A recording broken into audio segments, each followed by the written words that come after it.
What's up guys, DwkYTContact videos. I make military content, put it on the internet for you to enjoy. If you want, my social media links will be in the description down below. Today we're going to be talking about how can you join the Navy but never go out on a boat. That means all your deployment will be on ground. Yes, it's possible. They're called sand sailors. I'm going to tell you a little bit more about it. Stay tuned.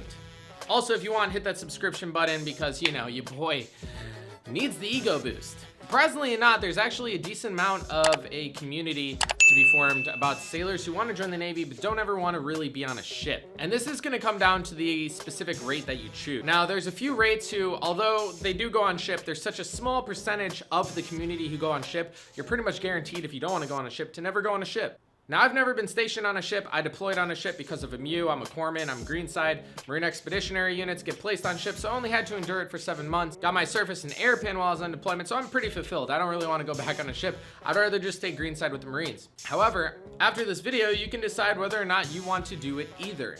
So starting off with the most obvious one, hospital corpsman. There's actually like a 1-to-3, 1-to-4 ratio of sea to shore duty billets. So if you're like a corpsman and you get a clinic, there's a good chance you could get back-to-back clinics before ever going sea duty. And if you do go sea duty, it's probably greenside with the Marines. The chances of you getting a ship are so slim. On small boys, they normally have independent duty corpsmen. If you guys don't know what that are, they're corpsmen that are like PAs. They can pretty much be a doctor in the absence of a doctor. And then on bigger boys, they have, you know, IDCs and then like 1 or 2 baby docs. We're the largest rate in the Navy though. There's like 26,000 of us. So where are the rest of us? We're in clinics, we're with greenside. There's tons of greenside units and they need tons of corpsmen. There's tons of hospitals and they need tons of corpsmen. My last hospital had like 3K corpsmen alone. My greenside unit has a bunch of corpsmen. Div has so many. So you gotta think the likeliness of you going to a ship and not being an independent duty corpsman is pretty low. Which also sucks because I feel like the most growth I've had as a corpsman has been on a ship. Sure, I learned a lot of like emergency medical stuff, greenside, and with the hospital, I learned like occupational stuff like preventive medicine. However, when you're on a ship, you pretty much have free reign over all the occupational specialties. You wanna learn how to shoot x-ray? Go to the x-ray tech. He's gonna show you how to shoot x-ray. I was running my own labs like halfway throughout the deployment. The lab techs taught me how to run it and I started doing it myself. So there's a lot of growth to happen on a ship, but if you don't wanna be on a ship, you don't have to. Next up, RP. Are there some of them on ships? Yeah, but the ship pretty much only needs one. Even big ships probably only need one. Small ships probably has like one floating between like the ARGs, like amphibious readiness groups who like go ship to ship. So the likeliness of you being an RP and not ending up in a chapel or a greenside unit is actually pretty low. RPs like corpsmen can go on MUs and get on a ship and do it that way, sure, but majority of you are gonna end up with an FMF unit, either defending a chaplain or at a chapel, kind of like setting up the administrative services for the religious prayer groups, whatever you call it. I don't know. I don't want to sound disrespectful. I don't know a lot about religion. Next, Master at Arms. You guys know that dreamy guy, Austin Alexander, on YouTube? He's a Master at Arms. The likeliness of him getting a ship again in his career, because he already deployed on a ship, likeliness of him getting a ship is so low. Majority of Master at Arms are going to get assigned to a base and then be the security for that base, whether that means like gate detail, driving a squad car around, doing like a quick action response team. That's the majority of your life as an MA. Being an MA on the ship is few and far between.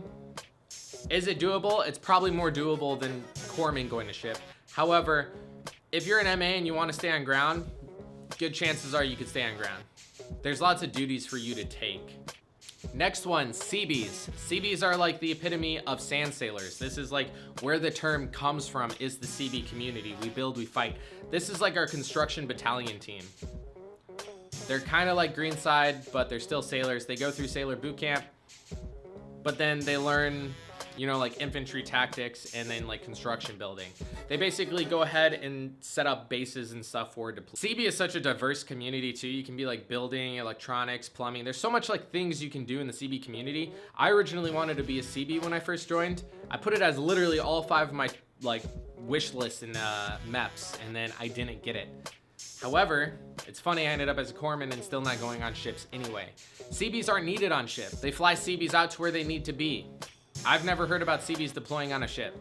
Never. So if you really want to be in the Navy, wear cool dress blues, but then still be on the ground, Seabees is probably your best bet. Also, Seabees is probably the closest thing you can get to like trade jobs, and trade jobs are killing it. I know you guys in high school are like so worried about college and all that stuff, but seriously, looking at trades and then looking at becoming a Seabee. That's the whole reason I wanted to become a Seabee. I was interested in construction.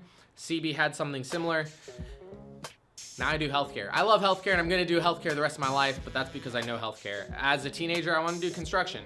Hindsight, healthcare is better because of the longevity of it. I can do healthcare. I can, you know, go be like an NP while old. I can be an old NP. I can be an old lab tech. I can do old person stuff. Being old in construction isn't as likely. And I want to dispel a myth before the video's over. I got this in a comment before. Someone thought culinary specialists would be on ground. We don't really use CSs much at like Navy chow halls. We have like civilian cooks. There's normally like a lot of old ladies. CSs are needed on ships and forward deployed units. And when CSs are in the rear, they're normally like running a barracks, like they're a barracks manager or something. So yeah, let me dispel that myth before a bunch of you know, decide to go do culinary and you're like, oh, I'll go be a chef at a base. Not a thing. All right, I'll see you guys in the next one. Please don't forget to leave a like, comment down below what you want me to cover next, and I will likely do it. We're gonna be pumping videos out all 2020, my dudes.